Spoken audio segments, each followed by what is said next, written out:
Analyse du 7 avril, let's go! Bon, on a vraiment une journée intéressante. D'ailleurs, une semaine intéressante avec le discours de Powell mercredi. Donc, on pourrait avoir une semaine intéressante si jamais on commence à baisser les taux d'intérêt. C'est à partir de ce moment-là que je vais commencer à regarder les altcoins. Si Powell décide de baisser les taux d'intérêt, les altcoins pourraient devenir très très intéressants. Et après, si on revient par rapport à Bitcoin, hier soir à 21h, on a commencé à toucher le point bas. Et pour l'instant, on a une structure haussière à court terme.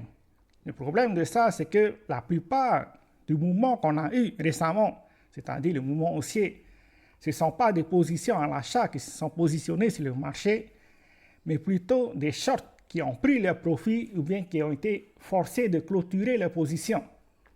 Voilà. Parce qu'on peut voir qu'il n'y a pas de nouveaux contrats qui sont entrés sur le marché récemment. Au contraire, on a moins 9000 contrats qui ont clôturé.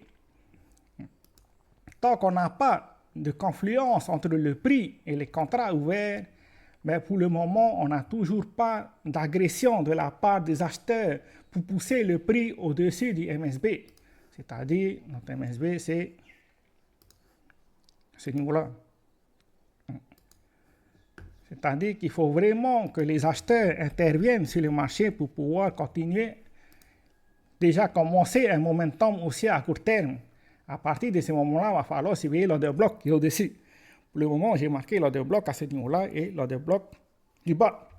Donc, c'est les deux niveaux à surveiller par rapport à Bitcoin. Mais entre les deux, il y a notre MSP. Pour pouvoir créer une structure haussière, il va falloir au minimum casser ce niveau-là. Donc, ça veut dire que si jamais on arrive à casser cette zone, il y a des probabilités d'aller toucher l'order bloc. On casse cette zone et après, il y a des possibilités de venir chercher l'order bloc. L'autre scénario probable, bien sûr, c'est qu'on fait un retest, qu'on vient tester le plus bas. C'est-à-dire que le marché corrige, parce qu'on se rappelle que la hausse qu'on a eue récemment, ça a été créé par les shorts et non les acheteurs. Donc, il y a des possibilités de venir soit faire un retest, soit un sweep avant de reprendre un scénario aussi. Bien sûr, l'autre scénario, c'est de continuer notre momentum baissier qu'on a actuellement et de finalement réussir à aller combler le gap qu'on a laissé et aller tester le niveau des 69 500. Ce qui va entraîner probablement un momentum haussier, c'est de casser l'order bloc au-dessus, de faire un higher low. Et à partir de là, il y aurait des positions pour ceux qui sont en swing trading. Tous ceux qui sont à long terme, il y a des possibilités de se positionner sur le marché à long terme si jamais on a ce genre de scénario. D'ailleurs, à partir de maintenant, je vais commencer à prendre des positions en swing trading si jamais on commence un scénario haussier. Parce qu'il y a des possibilités que ça soit le point le plus bas. Surtout par rapport à la réaction de l'ouverture de New York.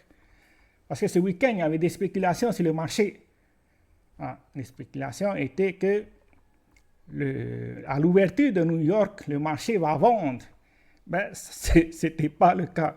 Même qu'on a eu un mouvement impulsif à court terme.